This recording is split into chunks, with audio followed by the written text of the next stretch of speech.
Festivals and Grand Cross are supposed to be some of the most hype events in the game. The units are usually meta-changing. So what happens when a festival is, well, a little underwhelming? Let's talk about what are, in my opinion, the 5 most underwhelming festival units upon their release, as well as if things change later on or not. I usually do 5+1 honorable mention for these, so since we're counting down, let's start with the honorable mention. Festival Gowther. No, the unit himself was completely fine, even before his Holy Relic. When used in the right team, he could be deeply annoying, and offered an alternative to the usual "Best Unit Smash" meta. The reason he's on this list is because of how Netmarble handled this festival. This was when they were experimenting by having Fest units appear in the general pool for particular days only. So, festivals themselves had a higher drop rate for the featured unit, but it was also the only Fest unit on that banner. Needless to say, this didn't go over well with the community. Netmarble apologized and they stopped doing that. But that banner was honestly kind of boring. There wasn't too much of an incentive to go through it, especially with all the other banners at the time. I'm looking at you, Halloween Matrona. Number 5, Queen Diane. Hold on, hear me out.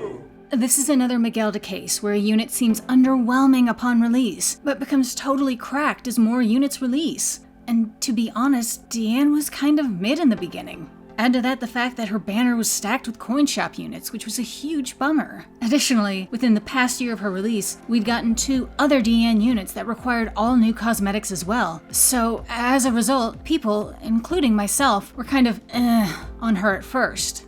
But I did say in my intro that we'd talk about if things change later on or not, and boy did they with Diane. When the original Demon Deathmatch is released, Fest Diane was practically a must for them. She also became a core unit in a lot of teams when paired with Red Tarmiel's Grace, and he came out a few months after her. And her CC can get stupid high with the right gear set. She's aged incredibly well. Good on you, Diane. Number 4, Ludociel. Ludociel, Margaret, look, you know who I'm talking about. I'm specifically talking about his JPKR release too. See, at the time, Ludociel was underwhelming, which meant people weren't pulling. We'd all just pulled on Purgatory Bond's banner and were exhausted. It was kind of a bummer. And the reason is, the Ludociel that was released on JPKR was not the Ludociel that we ended up getting in Global. Netmarble actually went in and buffed the unit, making his buff card stronger and giving it a cleanse. They also added the additional effects to his 6/6 ult to encourage people to max him out. Tricky Netmarble! But these small changes were huge in the long run, and Ludociel is still insanely viable in the meta over a year later. He's pretty much one of the only top tier units with an actual cleanse. Take that, Summer Merlin teams! Number 3, Zeldris. When he was first released, a lot of people jokingly referred to the banner as the Festival Chandler banner. Oh, and Zeldris is here too. He's not really a huge damage dealer, which is a bummer to people who just wanted to kick some ass as Zeldris. He seemed kind of underwhelming. People were struggling for support for the demon teams with Assault Mode Meliodas, and well, we got him. Zeldris, with his shirt missing its front, I guess.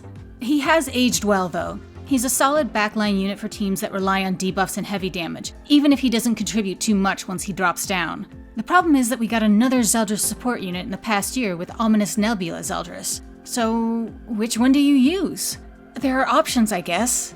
He's just kind of mid in general, which is why he ranks at number 3 on this list. I will say that his cleave card does absolutely rule against Belmoth. It's a shame he's got that dead card though. Number 2, Small Wings King. We're talking about his global release, because let's face it, when he released on JPKR in the fall of 2020, he and his one team completely dominated for a while. It wasn't until the King of Fighters collab a couple of months later that he fell out of the meta. The problem is that Global got that particular collaboration in October 2020, and then this particular king dropped in January of 2021. He was countered before he'd even been released. It was kind of a joke. He did end up being really good for anvil farming teams at the time, but otherwise he was just kind of like a limp noodle. Not even his relic has really helped him. And then, as if to add insult to injury, Netmarble wanted to rush Assault Mode Meliodas out right after this on Global before the fanbase completely and utterly rebelled. Oh King, don't worry. Your other Fest unit was a whole lot better. Hey guys, I can win fights too. Don't bully me, okay? Guys. And the most underwhelming festival unit, in my opinion, is Cusack.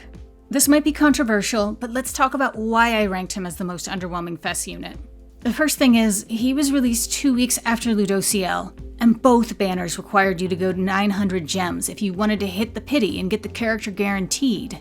And then, just as a little additional middle finger to people, Netmarble did a side event where if you had Cusack, you could get a dupe of him. Hey guys, just pull him, then you can get another one. Smile. It was a dick move, and one that Netmarble acknowledged. They swore never to stack festivals like that again, and so far they've been true to their word. So far. Another thing is that Cusack didn't really seem, well, as exciting as the other festival units. At least Zeldris introduced the cleave card to the meta. Cusack's passive only worked in PvP, and you had to get him to at least 3/6 to put an Abyss effect on his ultimate. Make no mistake, he's a good unit. I use him in a quick clear team for the bird demonic beast battles, and he does great there. But he's not Fest level hype. Chandler, who came in a few months prior, was able to seal other characters' abilities and hard counter them. Cusack could cleave and remove ult gauge? Cool. Never seen that before. Like I said, he is genuinely a decent unit, but in the way that Chandler or Green Sariel or Red Tarmiel are decent units. Should that qualify him as a Fest unit? I don't think so. But obviously, this whole list is my opinion. I want to hear yours. Let me know in the comments which festival unit was the most underwhelming to you. Do you agree with this list, or is there something else in there? Let me know. Hey guys, I can win fights too. Don't bully me, okay? Guys.